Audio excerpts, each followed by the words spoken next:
a gente teve uma manifestação da China, que a gente vai ver agora aqui um vídeo, somado àquele ataque que nós vimos do Putin na semana passada, que tacou o seu míssil Oreshnik na Ucrânia, que é um míssil com capacidade nuclear. Ele lançou sem ogivas, mas destruiu uma base militar ucraniana, mostrando que aquele míssil não poderia ser parado. Então a gente repercutiu isso na sexta-feira, e isso se soma a essa declaração da China. Por que a gente está botando isso aqui? Para a gente falar um pouco sobre essas armas nucleares. Então o Mano Walter vai colocar a declaração aqui para vocês verem, e a gente segue para falar um pouco desse armamento nuclear. If you want to have war, you will get war. If you want to destroy China, you will be destroyed. If you want to impose nuclear war on China, you will be wiped out by nuclear war. This is very serious. China's policy is very clear. China will not fire the first shot, but China will not allow you to fire the second shot. If you have not watched the Victory Day parade in Beijing on September the 3rd, one of the weapons China demonstrated, a missile with all the warheads, we call it 61, because it can contain 60 nuclear warheads, plus one hydrogen bomb. Now, in the world of today, let me tell you, which country has hydrogen bomb? China is the only country with hydrogen bomb. And that ICBM can cover every corner of the world in less than 20 minutes and destroy any target in any corner of the world without any possibility of being intercepted. I hope Washington has learned the lesson. Bom, primeiramente, antes até de falar um pouco sobre as armas, eu queria te ouvir um pouco, Carcará, sobre a possibilidade, sobre como você enxerga um cenário onde poderíamos começar a se preocupar com ataques nucleares. Por que eu digo isso? Porque é o que faz as pessoas se preocuparem, as pessoas não, mil desculpas, os países se preocuparem com uma guerra, é a possibilidade do mundo acabar. O Trump deu uma declaração, também na sexta-feira, dizendo o seguinte: ele pede ao Putin e ao Xi Jinping que eles sentem para conversar. Ele faz isso após o ataque do Putin com o Oreshnik na Ucrânia e após essa declaração aí. Por quê? Porque ele diz que somados, eles, Estados Unidos, China e Rússia, têm capacidade nuclear para destruir o planeta 150 vezes. Então que seria prudente que, ao invés de estarem debatendo esse tipo de coisa, que eles sentassem para que pudessem negociar e evitar de uma vez por todas que isso pudesse acontecer. Te chama a atenção, Carcará, o Trump pedir isso? Pode ser apenas porque ele não quer que os outros países continuem se desenvolvendo nesse sentido. A gente sabe que a Rússia sempre está desenvolvendo esse tipo de coisa, por exemplo. Ou você acha que ele realmente está com medo de uma guerra real, Carcará? Vamos lá. Ainda no tema armas, né? Cara, não tem nenhum motivo para o Trump, Putin e Xi Jinping um atacar o outro, cara. Não tem nada. Só tem um país que pode fazer um ataque nuclear para... Tipo assim, acabou a brincadeira. É a Rússia em cima da Ucrânia, pô. Que eu falei que se eu fosse o presidente da Rússia no início do confronto, eu teria soltado uma arma nuclear tática no meio do campo daquele lá e não tinha guerra nenhuma mais. Ah, o nego ia me bloquear do mesmo jeito, tal. Eu não ia ter prejuízo com essa guerra que está se arrastando há 4 anos, 1 milhão de mortos juntando os dois lados, trilhões de prejuízo em obras, infraestruturas, atraso no benefício das pessoas. Agora me diz, para que você tem 7 mil armas, 15 mil, e tu não faz uso quando precisa? Eu, na minha opinião, falei até com o russo, cara, se o Putin pegar uma arma tática dessa aí, lá tem morteiro que joga arma nuclear tática, arma de 1 quilo, pô. O efeito vai dar 5, 6 quilômetros de radiação ali, joga no campo daquele para dizer que não tá brincando. Então não ia parar, pô. Ninguém ia lutar. Nem ninguém ia retaliar a Rússia porque ela não atacou a OTAN. Mas não quis fazer, tá aí se arrastando. Onde é que eu quero chegar? Só tem um país que pode ter uma desculpa para soltar arma nuclear. É a Rússia contra a Ucrânia.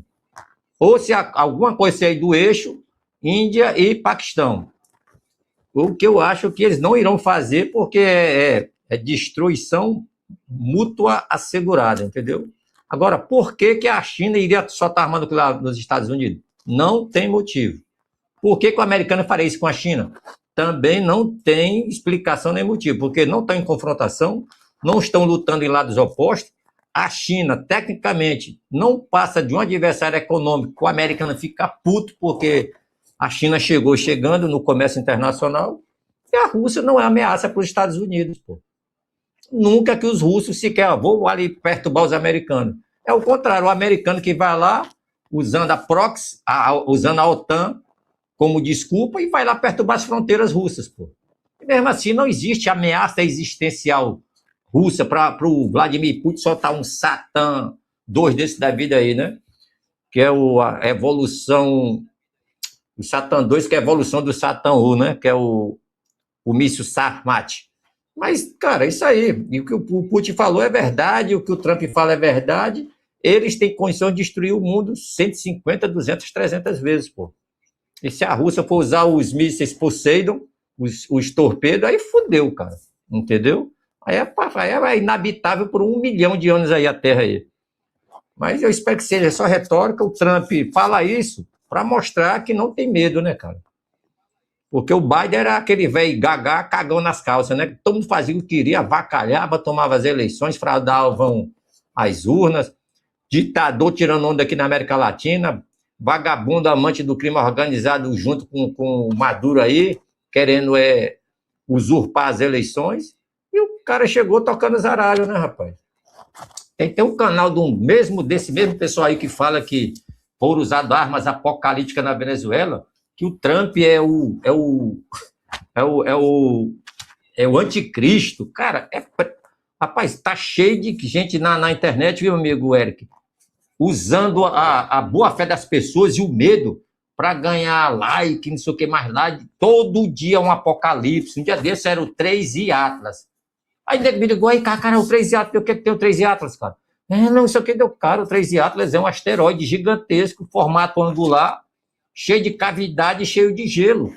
E o gelo, quando aquece, ele cria um motor que ele espelha o gás e para toda ação tem reação. No vácuo, se eu soprar no vácuo, fizer isso aqui, eu vou me afastar 1 metro porque a minha reação foi me jogar para trás porque não tem resistência.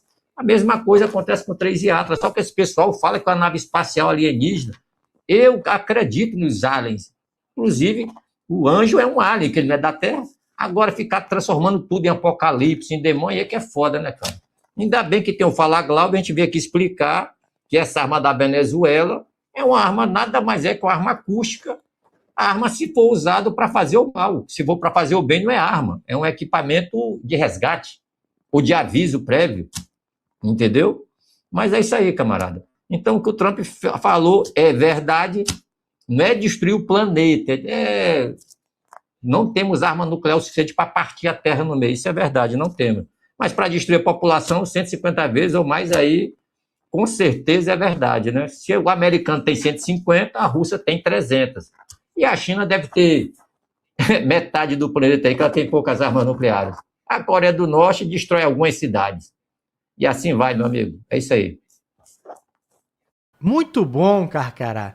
Rapaziada, me permitam aqui falar um pouco sobre as potencialidades das armas nucleares. Júlio, eu vou dividir um pouco isso aqui com você pelo seguinte: nós conhecemos, gente, todo mundo aqui conhece, o efeito que teve a bomba atômica de Hiroshima e Nagasaki. A bomba foi lançada de um avião, ela explode um pouco antes de chegar no chão e causa aquela devastação.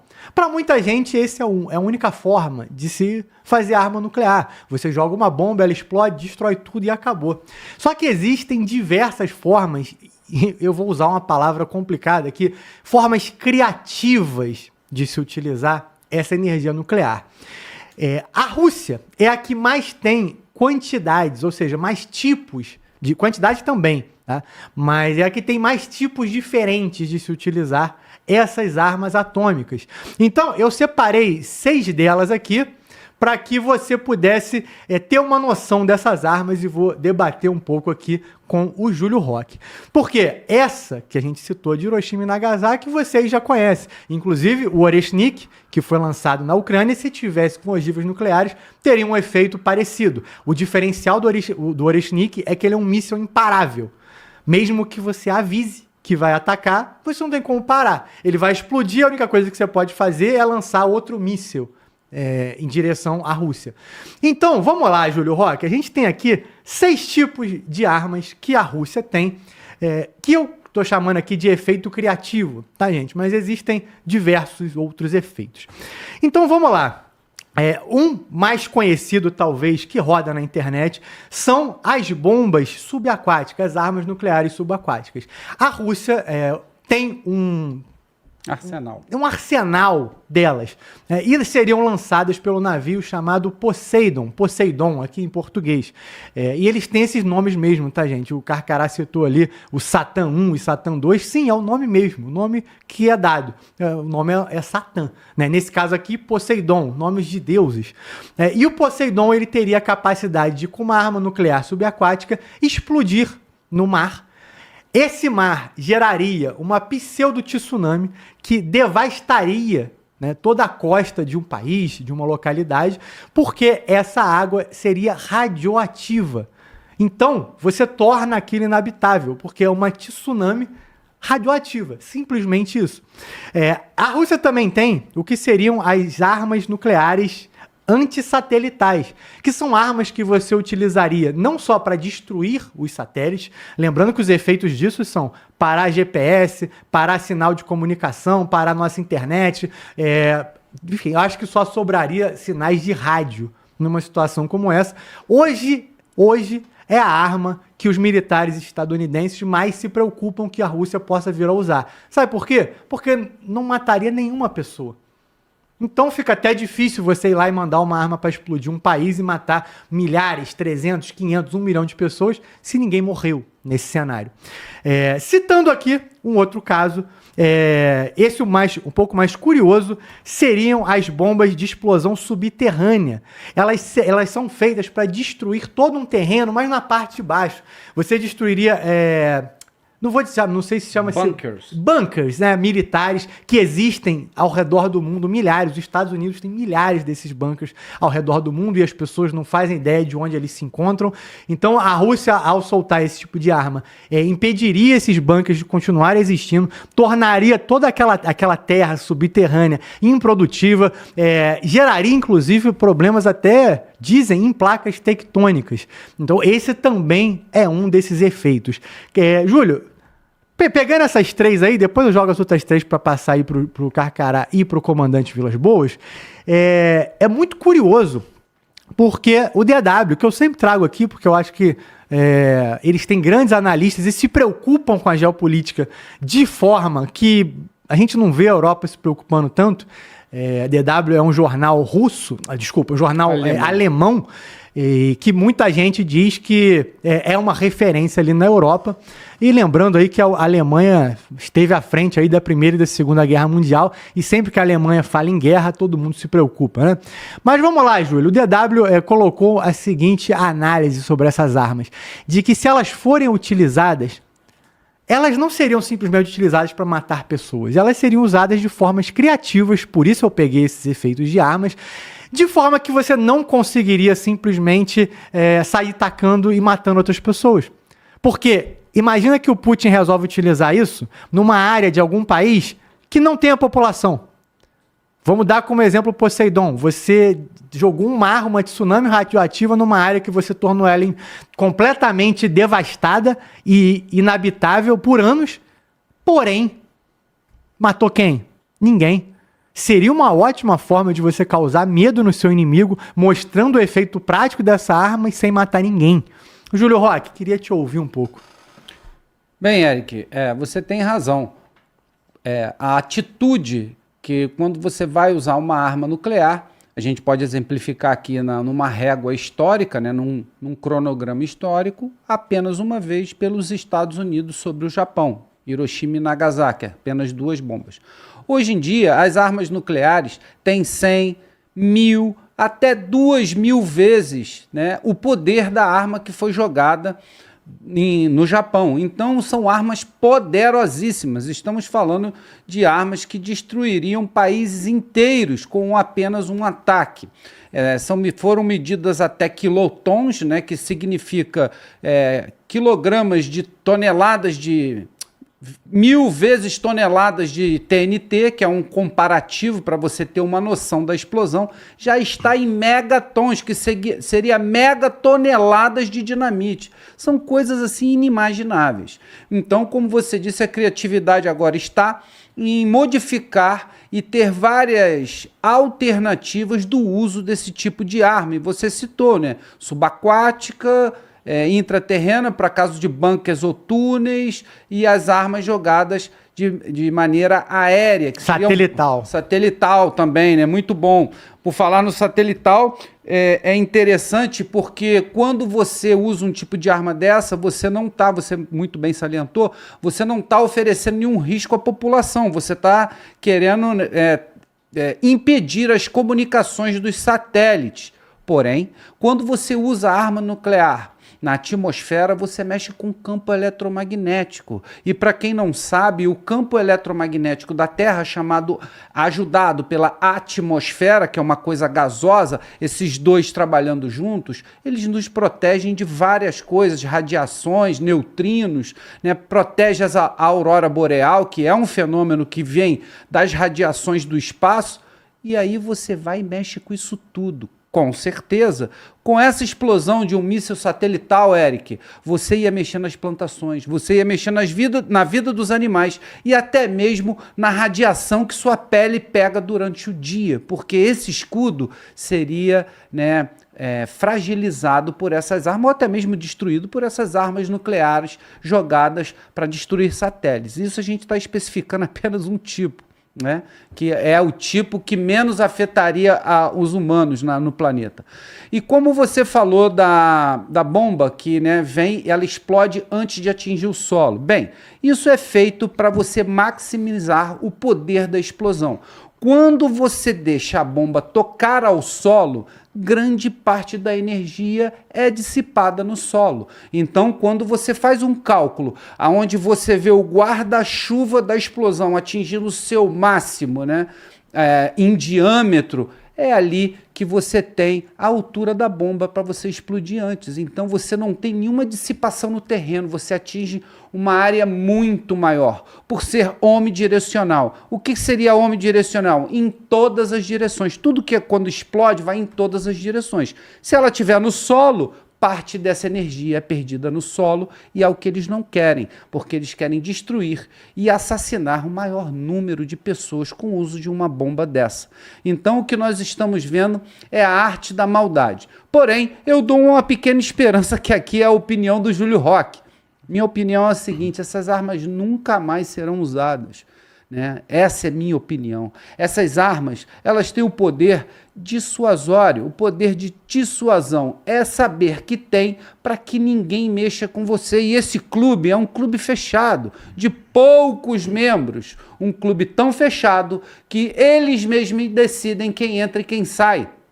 Então, se você fizer parte desse clube, você tem esse respeito mútuo que a gente chama de dissuasão na geopolítica mundial, Eric.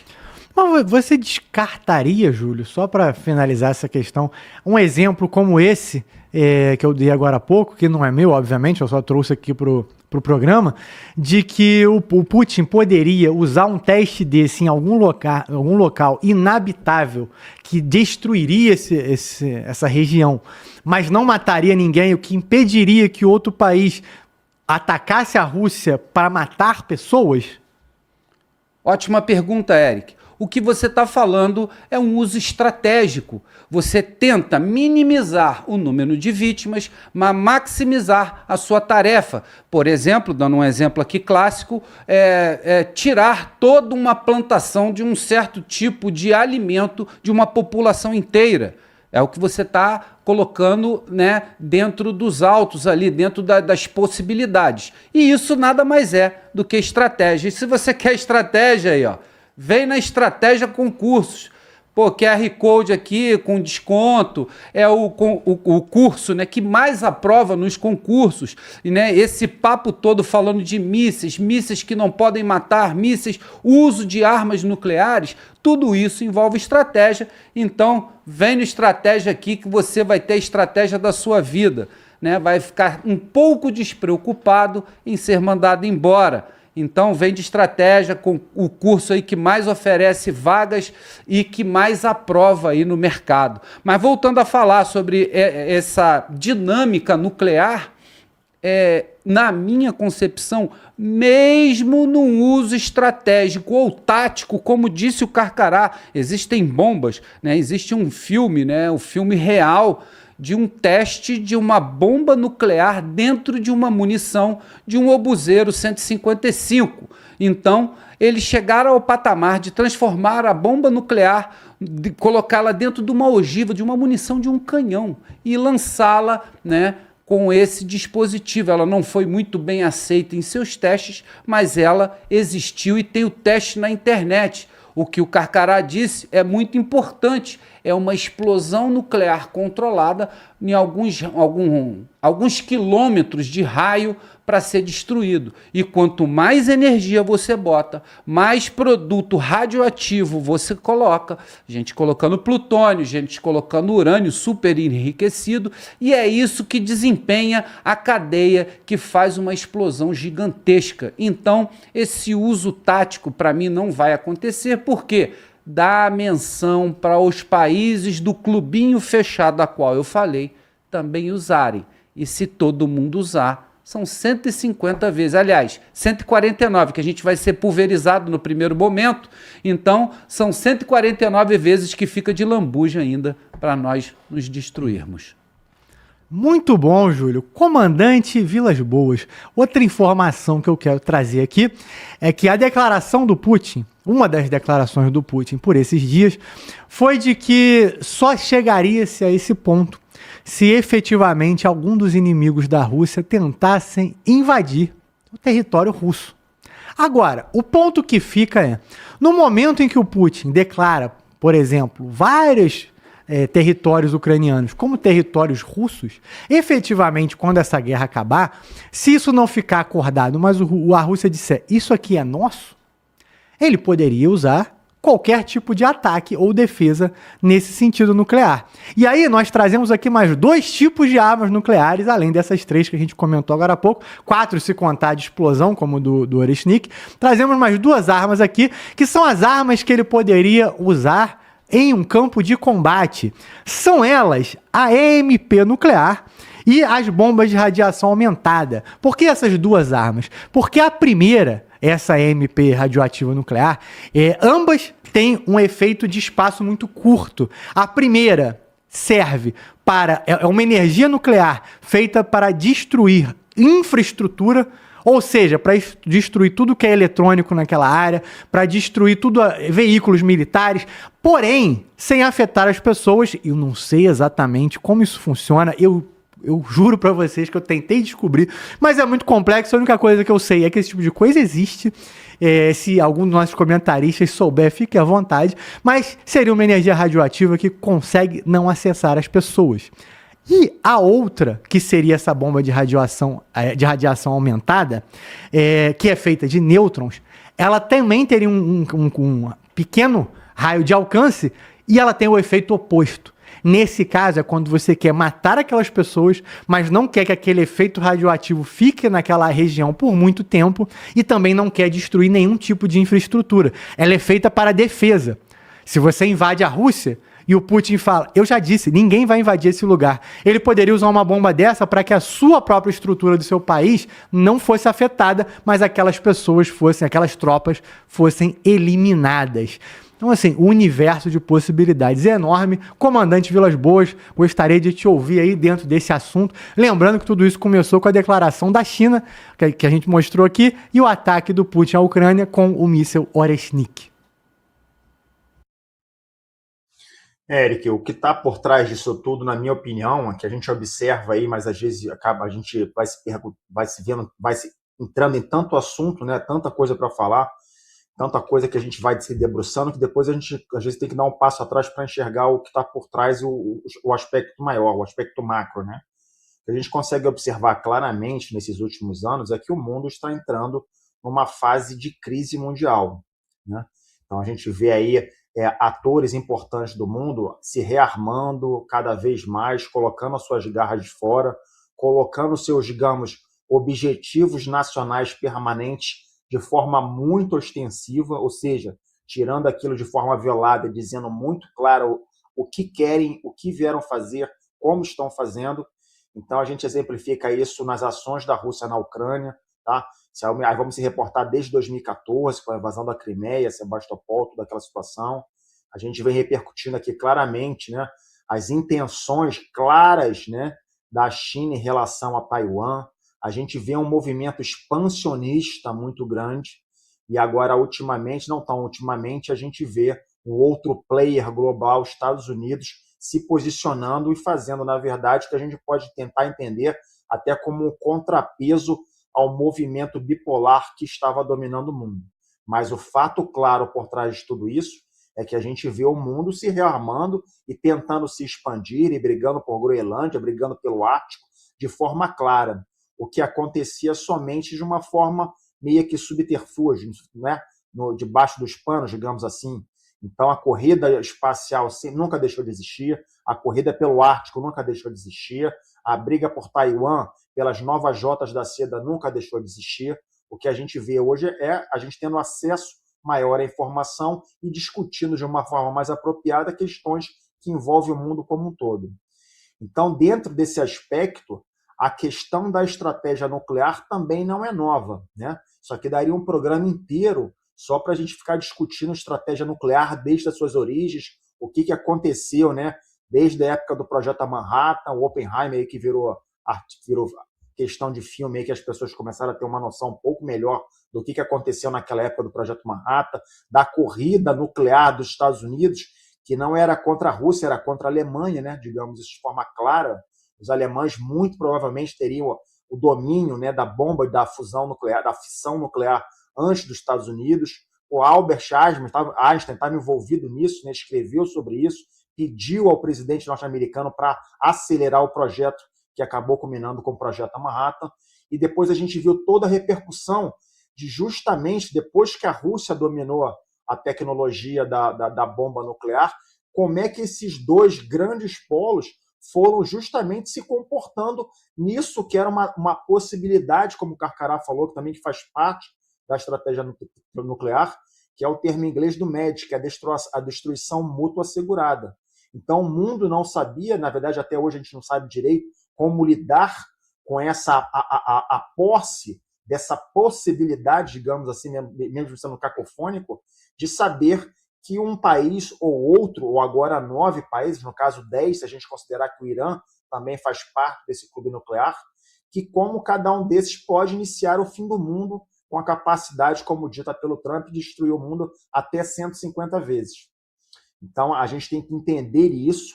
Essas armas estão aí desde a década de 50, a tecnologia foi desenvolvida, ela culminou com o período da Guerra Fria. Justamente, o que era a Guerra Fria? Eram dois países, União Soviética e Estados Unidos, que tinham uma arma absurdamente capaz de destruir o mundo, mas que não podiam usar. E isso é a dúvida que permeia até hoje todo mundo, né? O que aconteceu de lá para cá, principalmente, foi que esse clube aumentou, porque a tecnologia ela foi... E os acordos que foram colocados, principalmente os tratados de não proliferação nuclear, os TNPs, eles simplesmente deixaram de ter validade. Por quê? Vale a pena colocar que no sistema internacional não tem nenhum órgão que determine. Os países, no mundo da esfera internacional, não existe uma anarquia. Então, ou você adere ou você não adere. E o problema é seu. Ou como a Coreia do Norte aderiu no início, mas em 2003 simplesmente se retirou do tratado. E ponto final. Ela tem autonomia para isso. Por mais que os outros países do clube, os que mandam no clube, que têm poder para exercer, queiram dizer e condenar ações como essa. Mas de nada adianta. Seu Kim Jong-un está lançando, semana passada estava lançando um míssil balístico aí no mar próximo ao Japão. E fica por isso mesmo, até que todo poder se expanda, até que um poder maior o contenha. Essa é a lei do mundo real. O realismo é assim que acontece. E não adianta eu querer gostar ou não gostar, porque é assim que as coisas vão caminhando. Entendeu? Então, eu acho somente estranho. Bom, a declaração da China é balela, né? Falou um monte de coisa para dizer que tem que falar na arena internacional. Não entendi a colocação do ministro dizendo que a China que tem bomba de hidrogênio, bomba H. A bomba H foi desenvolvida como bomba termonuclear na década de 50, 1952, né? Que era a bomba de fusão em vez da fissão, que foi a primeira. A de segunda geração era de fusão. Então, não entendi. Os mísseis balísticos intercontinentais, que ele se mencionou a China, fazem parte da teia nuclear norte-americana desde sempre, composta pelos mísseis nucleares dos silos lançados do território norte-americano e dos territórios das porções que os Estados Unidos têm esses silos dentro da Europa, os submarinos nucleares, os balísticos que fazem o lançamento disso, e as aeronaves da aviação estratégica norte-americana, além dessas todas novas tecnologias que o Eric e o Júlio já discutiram. Então, até aí não tem novidade nenhuma. Agora, não basta ter a tecnologia, não basta ter a arma nuclear. Você tem que saber a força de cada país em ter a disponibilização, a disponibilidade e a coragem de usá-la. Que até hoje, na história mundial, somente um país teve coragem de fazer isso. É questionável ou não, vamos discutir sobre isso, isso é um outro programa para a gente falar. Mas somente um fez isso. Agora, quando o Trump vem falar agora de desnuclearização, também ele para mim, gera um pouco de novidade, né? Eu não consegui entender direito esse movimento dele, porque basta lembrar que no ano passado, no final de outubro, justamente ele veio à mídia, junto com o vice-presidente Jay Vance, falando que os Estados Unidos voltariam a fazer testes e fazer exercícios com as armas nucleares, baseada nas ameaças que Rússia e China vinham fazendo da disponibilidade de veicular e utilizar os seus armamentos nucleares. Então, agora ele vem desescalando essa crise, pode ter vários motivos, né? Um que me passa a cabeça agora, que seria possível, mas menos provável, é justamente em termos de dinheiro. Porque para você manter todas essas centenas, essas milhares de ogivas nucleares e de lançadores, isso custa um dinheiro caríssimo para cada país. Então, pode ser que ele esteja querendo diminuir investimento nessa área para investir outro. Mas a resposta aqui me tornou um pouco dúbia nessa situação. Agora, para aqueles nossos ouvintes que possam tentar entender que Estados Unidos ou Rússia vão abandonar as suas armas nucleares, eu posso afirmar que isso é impossível. A partir do momento que um país entra no clube das armas nucleares, ele nunca mais vai sair, porque isso faz parte de um equilíbrio de poder mundial. Quem tem, tem. Quem não tem, agora vai correr atrás do seu. Porque é assim que o mundo se equilibra, dentro da estrutura do equilíbrio de poder. Então, esses 9 do clube aí, ou talvez os 10 com o Irã, eles nunca vão deixar de ter os seus armamentos nucleares. O que pode ser que aconteça dentro de uma organização, de um acordo que possa ser costurado, é a diminuição nas ogivas, é a diminuição dos lançadores. Isso sim é possível, mas eles não vão acabar. Prova disso, pós-queda da União Soviética, pós-queda e fim da Guerra Fria, que não deixou nunca de existir, mas a Rússia continua tendo aí, como o Eric falou, é a maior detentora de ogivas nucleares do mundo, mesmo depois que seu regime caiu. E mesmo a Ucrânia, que tinha ogivas nucleares, Bielorrússia, passaram suas ogivas para a própria Rússia, pós-queda da União das Repúblicas Soviéticas Socialistas. Ou seja, é um terreno bastante complexo. Não é fácil se falar em estratégia nuclear, sobre a estratégia nuclear do primeiro ataque, do segundo ataque, sobre os planos que permearam isso, sobre as tentativas de evoluir, de manter controle sobre esses sistemas, mas, mais uma vez, não existe nenhum órgão supranacional que tenha a capacidade de impor isso a nenhum país. Então, quem tem, tem, e quem não tem, tem duas ações. Ou vai buscar proteção debaixo de quem tem, ou vai tentar a neutralidade, ou vai buscar ter a sua. Basta lembrar que o Brasil, dentro desse contexto, tentou dar as primeiras iniciativas em torno de ter a sua. E os Estados Unidos, lá atrás, governo Collor, né, quem vai lembrar e quem tem mais de 40 anos vai se lembrar do presidente Fernando Collor jogando uma pá de cal da onde seriam feitos os testes iniciais, básicos, né, em torno lá na localidade da Serra do Cachimbo. E mesmo hoje, Dentro do assunto submarino de propulsão nuclear que a Marinha vem tentando desenvolver, o próprio Estados Unidos recentemente mandou a Marinha trocar de nome. O nome que a Marinha veiculava, que colocava de uma forma totalmente aberta, era um submarino nuclear, porque o reator que vai ser desenvolvido ali é nuclear. Estados Unidos veio por meio da sua embaixadora e falou negativo. Brasil, se você não quiser enfrentar mais restrições, mais sanções internacionais na busca da tecnologia que vocês estão buscando para esse submarino, troca o nome dele. É um submarino convencional de propulsão nuclear. Para você ver aqui um simples jogo de palavras que envolve nuclear, o poder que isso tem no mundo, meus amigos. É por isso que o Pentágono derruba aqui a nossa live, né, Mano Walter? A gente vai fazer a thumb aqui no Fala Glauber, a gente bota assim, ó, submarino nuclear, bota essas coisas todas, né? Aí geramos até problema aí pro pessoal aí da Marinha, né? Mas vamos lá, gente. A gente só repercute como os portais também repercutem. Mas, Carcará, eu ainda não te ouvi sobre esse tema e eu queria acrescentar mais um último ponto. Depois desses 6 tipos aí de armas nucleares, tem uma questão importante, que é o seguinte. A Rússia tem uma quantidade de ogivas maior do que a dos Estados Unidos. E aí o debate, na verdade, fica na questão qualitativa. Se essa soma de bombas de ogivas seriam mais poderosas do que a dos Estados Unidos. Mas se o mundo pode ser destruído 150 vezes, não daria tempo de destruir uma segunda, acredito eu. Depois da primeira, acabou. Inclusive, a possibilidade de soltar outras armas nucleares. Mas eu queria repercutir que o medo dessas nações, e eu só fui descobrir isso recentemente, é que a quantidade das ogivas impedem que você as desative em caso de guerra. Por exemplo, a Rússia, que tem aí para mais de 5.000 ogivas, teria em média 1.000 e poucas ogivas desativadas e 4.000 ativadas. Os Estados Unidos estaria com um pouco menos do que isso, ali entre 3 e 4. A França, que faz parte ali dos 9 países que têm bomba nuclear, ela teria apenas 200 ogivas. E elas estariam em blocos, ou seja, você tem armas que precisam de 2, 3, 4 ogivas, então você está em 10, 20 lugares e elas nem teriam como ser relançadas.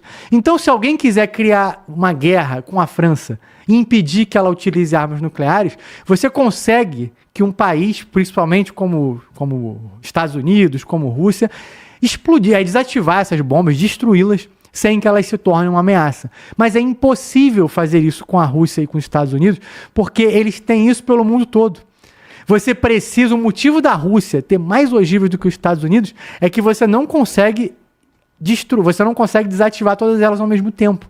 E eu achei isso muito curioso. A quantidade de ogivas nucleares, de armas nucleares de um país, não é só pela quantidade de vezes que você pode explodir um mundo, mas é que se você consegue neutralizar essas bombas, elas deixam de ser um perigo. Então, quanto mais ogivas, mais seguro um país está. Então, Carcará, sobre todas essas bombas, sobre todos esses detalhes, eu queria te fazer uma pergunta. Países menores, como o Brasil, países como a França, que tem pouco, outros países não deveriam efetivamente estar buscando esse tipo de coisa? A gente vai repercutir aqui uma questão que saiu aí em tudo quanto é portal, e aí eu jogo aqui para você também, depois para o Júlio, sobre um possível projeto militar brasileiro, que sabe como teria vazado, ou se isso é real, sobre um projeto de arma nuclear brasileira. Então eu não sei nem se você está a par dessa questão, sei que o Júlio está, porque a gente já falou antes aqui do programa, mas eu queria te passar a palavra sobre essas questões, depois a gente volta aqui com o Júlio, e depois sim, sei que o pessoal está cobrando aqui, vamos falar de Irã, gente, sobre essa relação Estados Unidos e Irã, o caos. A gente falou outro dia de 80 mortos, já estamos em muitas centenas de mortos, para mais de 500 mortos no momento, vamos falar sobre isso. Mas vamos lá, Carcará, antes disso, com você. Vamos lá, camarada. Como o programa vai já acabar, vou responder logo 3 pessoas que nos acompanham aí. Um é o Rocha e Silva. Falou que vai ser presidente do Brasil. Boa sorte, eu espero que consiga. Eu nunca desacredito em ninguém, nenhum ser humano. Todo mundo tem potência. Dia desse, o Nicolas Ferreira era só um garoto na rua, hoje em dia é um dos deputados mais bem votados, tem condições de ser presidente também. Rocha e Silva, Sumos, boa sorte, sei que você é fuzileiro, sempre conversa comigo aí. Não desista do seu sonho, só que você tem que vir para o Brasil, se filiar e mostrar serviço. Pela internet, não é só com essas mensagens simples, não vai nem para vereador, tá, meu amigo? Vamos então cair para dentro aí e procura aliados. Santo maior de todos. Carcará, você passa delineador? Eu não sei nem que porra é esse delineador. É o que esse negócio aí? Alguém souber responder que eu não sei o que é isso, não. E Luiz Mock, essa arma aqui, o Hulk, que a gente falou sobre a arma de energia dirigida, de sonora, né? Acústica, foi usada no filme do Hulk. É verdade, no filme do Hulk apareceu essa arma. Tá bom? Respondendo, pessoal. Agora vamos lá. Sobre a bomba de nêutrons primeiro. Quem tem a bomba de nêutrons? Estados Unidos, Rússia e China. A Inglaterra tem? Eu acho que não. A França tem? Eu também acho que não. A China desenvolveu em 99. Como é que funciona a bomba de nêutrons, a bomba nuclear de nêutrons? Ela é, do jeito que o Eric falou, não é, tá, Eric? Ela não é bem assim não, tá, Eric? Ela causa danos, porém, ela, em relação à arma nuclear tática, essas armas de alta potência, que é lançada por Rússia e americano, para destruir tudo, não deixar nada em pé, ela não foi feita para isso. Ela é acionada com uma pequena explosão, uma bomba de hidrogênio, tipo assim, uma bombazinha de meio quilo, aciona a carga principal, porém não tem força de fazer a fissão nuclear da bomba. Então, o que acontece? Os prótons e elétrons se destroem e os nêutrons são liberados e direcionados para a direção. Ela é tipo uma carga oca, ela direciona para onde ela quer. Por isso que ela é muito limitada. E esses nêutrons, né, que viajam a alta velocidade da luz, que são a velocidade da luz desses elementos, atravessa o ser humano como se fosse um raio-x, e você vai morrer por intoxicação nuclear, por radiação nuclear. Se você ficar meia hora dentro de uma máquina de raio-x, você também vai morrer por radiação. O raio-x vai te envenenar, então tu vai morrer envenenado. É simples assim que essa arma funciona. Ainda digo mais, se a China for usar uma arma nuclear lá em Taiwan, eu acho que ela vai usar a bomba de nêutrons que ela tem. Por quê? Ela não vai afetar a estrutura, vai preservar lá os centros de tecnologia, vai matar ali os locais táticos que ela precisa, porque a bomba de nêutrons ela no máximo 1,5 km. Terminou aquela onda de explosão, pronto, fica para trás. Somente os seres vivos que absorvem aquilo. Aquilo fica nas paredes, mas não vai ter mais radiação, aquilo morre. O próprio calor destrói os neutrinos lá, tá bom? Então é assim que funciona. Mas a explosão inicial derruba prédio que está velho, casa velha, casa de papelão, joga alguém para a parede, mata algumas pessoas. Mas não é uma explosão igual à arma nuclear. Ela é bem limitada, como se fosse uma grande explosão de TNT. Ali no espaço ali que vai rápido e acaba, tá bom? Mas o pessoal fala que a arma é limpa, mas não é limpa porra nenhuma, porque ela tem radiação. E ela mata muito rápido, porque o envenenamento é tão forte, cara, parecido com o Césio 139, 137, não é esse que teve lá em Goiás em 85? Só que o Césio, o cara demora para morrer. E ela é como se fosse uma intoxicação 10 vezes mais rápida que o Césio. Aí você morre com envenenamento, você fica envenenado literalmente por radiação. Essa é a bomba de nêutrons, tá? E a China tem, desenvolveu em 99, o americano tem, a Rússia tem. Eu sei que esses 3 países possuem essa arma aí. E é usada para acampamento, uma base, uma formatura. Tipo assim, o cara descobriu que na guerra tem 5 mil soldados formados ali para sair para atacar uma pessoa. O cara joga uma arma de nêutrons dessa, mata todos os seres humanos, os carros continuam funcionando, tudo funcionando, e os seres humanos morreram por intoxicação nuclear. Show, meu amigo? Agora vamos lá. Sobre essa quantidade de armas. Cara, a China, a Rússia tem... A França deve ter 250 armas nucleares, a Inglaterra umas 250, né? Israel deve ter umas 200, só aí já vai 600, 700 armas já. Uma arma nuclear como é que se diz? É o vetor, tá? Que eles consideram arma nuclear, não são as ogivas não, tá? Quando ele fala, eu tenho 200 armas nucleares, eles não falam quantas ogivas tem cada arma. Por exemplo, o míssil nuclear hipersônico francês, que eu considero um dos melhores do mundo, tem entre os 3 melhores do mundo ali, o M51.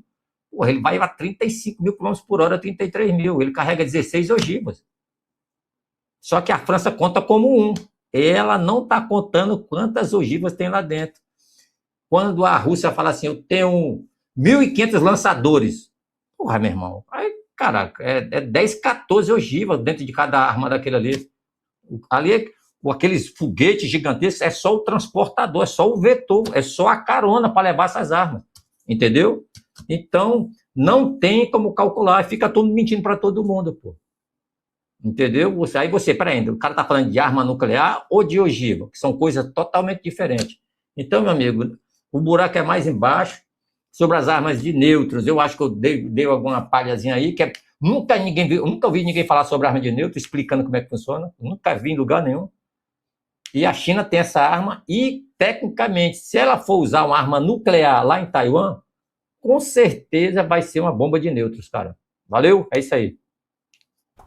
Muito bom, Carcará. Obrigado aí pelo esclarecimento. Vou até dar um confere depois se, na verdade, eu estava falando de uma variação dessa questão da bomba de nêutrons, porque realmente fiquei impressionado com a quantidade de tipos de armas e efeitos nucleares que existem, né? O Júlio vai fazer uma observação aqui, que ele pediu a palavra para falar sobre o Satan 1 e 2 da Rússia, e eu aproveito, Júlio, e te jogo a pergunta sobre essa questão da arma nuclear brasileira. Isso repercutiu aí em portais, inclusive portais que colocam notícias militares no Brasil e etc., mas não há fonte oficial. Isso tem alguma base, Júlio? Enéas queria muito, né? A gente sempre repercute isso aqui.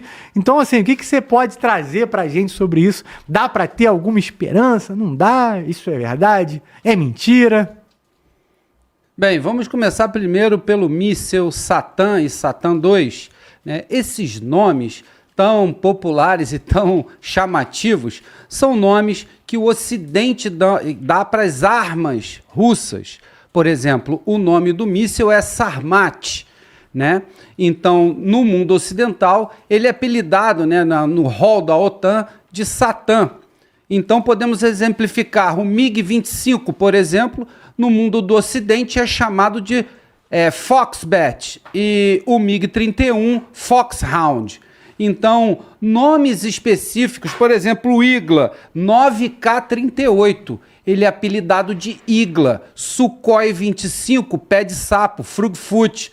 Então, tudo que você pegar no cabedal de armas, ele vai ter uma nomenclatura de letras e números e depois um nome, né? E o apelido para que o mundo ocidental conheça essas armas. Então, o Satan na Rússia chama Sarmat, Eric.